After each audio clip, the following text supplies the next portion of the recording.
di Jawa Tengah. Baik, dan pastikan Anda selalu mengakses informasi dari sumber yang terpercaya, karena talkshow hari ini juga tergelar berkat kerjasama dari Radio Kamis FM dan Dinas Kominfo Provinsi Jawa Tengah. Pastikan Anda mengakses lewat Twitter @kominfo_jtj, Instagramnya @kominfo.jateng, Facebooknya @diskominfo.jateng, websitenya diskominfo.jateng.go.id, dan YouTube-nya Kominfo Spasi Jawa Tengah. Baik, nah akhir-akhir ini juga sering mendengar mengenai proses. Nah, itu sebenarnya perbedaannya sama musrenbang apa sih, Ibu Endri, mungkin ya. bisa disampaikan? Ya, Mbak Erin, masyarakat pasti sering mendengar istilah reses. Jadi reses itu bertemunya bertemunya anggota dewan baik pusat sampai kabupaten dengan masyarakat. Nah, apa yang membedakan antara reses dan musrenbang, di mana ini sama-sama forum masyarakat menyampaikan aspirasinya, ya kan? Reses kan begitu. Reses itu juga menampung aspirasi, musrenbang juga menampung harapan, keinginan, ide, pendapat dari masyarakat, usulan dari masyarakat. Nah, bedanya begini, kalau reses itu kan hanya jumlahnya itu titiknya hanya sangat sedikit sekali.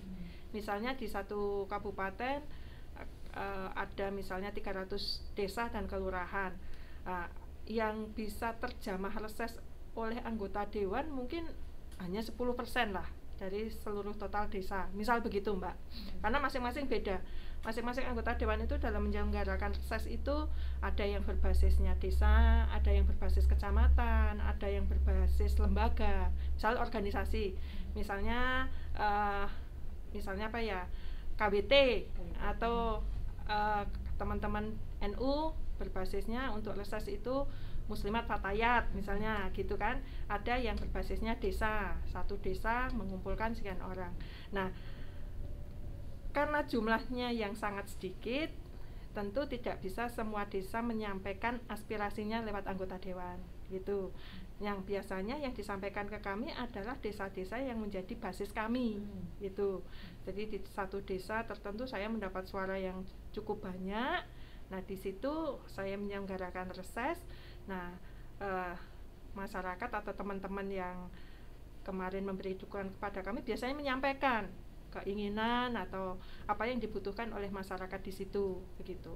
Nah, kalau reses itu pun nanti walaupun yang mengusulkan adalah teman-teman kami dari partai politik atau pengurus partai di tingkat desa,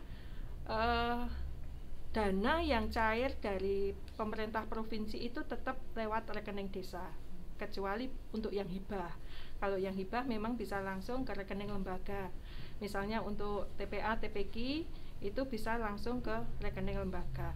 Nah, sedangkan kalau musrenbang musrenbang tingkat desa atau kelurahan itu wajib dilaksanakan di semua desa dan kelurahan sebagai urutan pentahapan musrenbang sampai nanti di tingkat provinsi.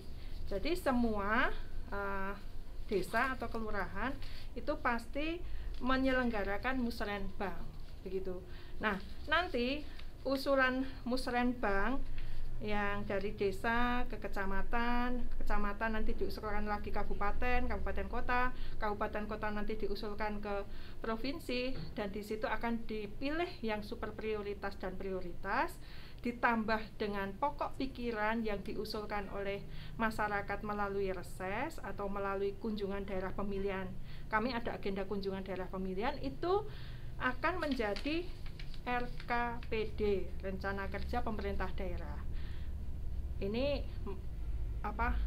kumpulan dari hasil musrenbang dan pokok-pokok pikiran anggota DPRD. Begitu, Mbak. Jadi intinya sebenarnya sama, menampung aspirasi, cuma perbedaannya tadi tidak semua desa akan bisa menyampaikan lewat reses. Begitu, Mbak. Terima sekali penjelasannya, Bu Indri. Untuk pertanyaan berikutnya nih, kalau di Jawa Tengah sendiri sekarang ini apa sih yang menjadi prioritas untuk didahulukan? Atau mungkin tadi sebutannya super prioritas ya, yang dalam pelaksanaan pembangunannya. Mungkin Bapak Narno. Ya, baik Mbak Eri. Jadi kita melihat bahwa ketika kami menyerap aspirasi itu kan banyak keinginan yang disampaikan kepada masyarakat.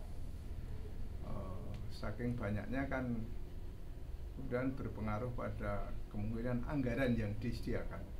Oleh karena itu mesti harus dipilih harus skala prioritas mana yang perlu didahulukan atau mana yang super prioritas itu paling bidang-bidang yang berpengaruh pada bidang yang lain.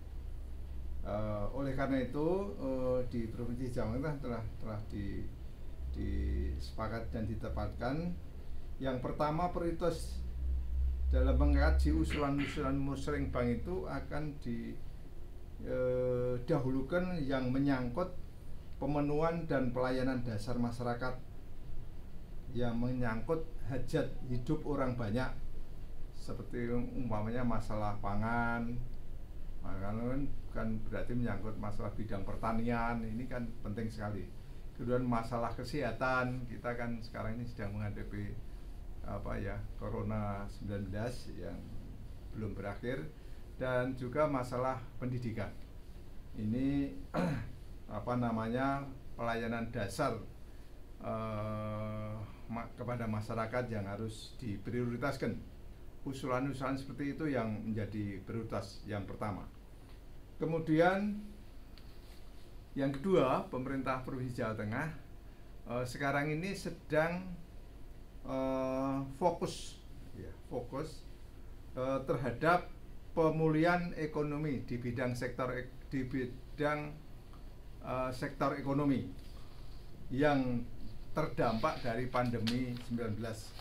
Selama 2 tahun lebih kita sudah mengalami itu, dampaknya sangat luas, sehingga prioritas yang kedua adalah pemulihan ekonomi di bidang ekonomi.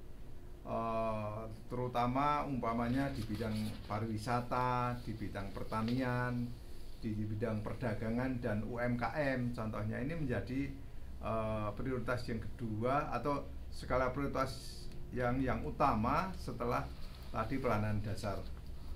Contohnya pariwisata ini Mbak Erin. Jadi pariwisata ini suatu bidang yang mempunyai daya ungkit ekonomi yang sangat tinggi, sehingga oleh karena itu kita sangat mendorong agar dana yang terbatas itu bisa berdampak luas kepada bidang-bidang yang lain. Contohnya kalau pariwisata kan di sana ada transportasi, berarti kan di bidang transportasi kalau pariwisata menggeliat kan sudah bisa ramai sekali. Kemudian di bidang perhotelan, itu pariwisata kalau sudah pulih kembali, saya kira hotel-hotel bisa tingkat hunian kamarnya bisa menjadi lebih baik, lebih tinggi. Kemudian di bidang UMKM katakanlah, ini juga akan berdampak kepada bidang UMKM. Juga di bidang umpamanya seni dan kebudayaan, ini kan di pariwisata bisa berintegrasi di situ. Jadi oleh karena itu bidang-bidang pariwisata ini banyak bidang yang kena dampaknya yang sangat baik. Oleh karena itu ini menjadi prioritas. Kemudian yang selanjutnya, pemerintah Provinsi Jawa Tengah juga fokus memprioritaskan pada bagaimana mengurangi tingkat kemiskinan di Jawa Tengah ini. Kemarin sebelum pandemi kita sudah alhamdulillah sudah di bawah angka 2 digit, sekitar 9,8% tingkat kemiskinan kita. Tapi karena dilanda COVID-19, kita sekarang di angka 11, atau hampir 12. Jadi naik lagi. Nah, ini mesti harus menjadi prioritas karena dari sinilah sebetulnya tujuan pembangunan kita dalam rangka meningkatkan kesejahteraan sekaligus juga mengurangi kemiskinan. Kemudian selanjutnya juga menjadi prioritas adalah pemenuhan standar pelayanan minimal di bidang pendidikan. Penuntasan wajib belajar 12 tahun ini juga oleh pemerintah Provinsi Jawa Tengah menjadi prioritas, sehingga sarana prasaranya juga perlu mendapat perhatian dari kita semua. ya, terutama tim penyusun anggaran ini untuk bisa antara lain menguatkan manajemen dan layanan kesehatan ini juga sangat perlu. Juga demikian pula di bidang pendidikan.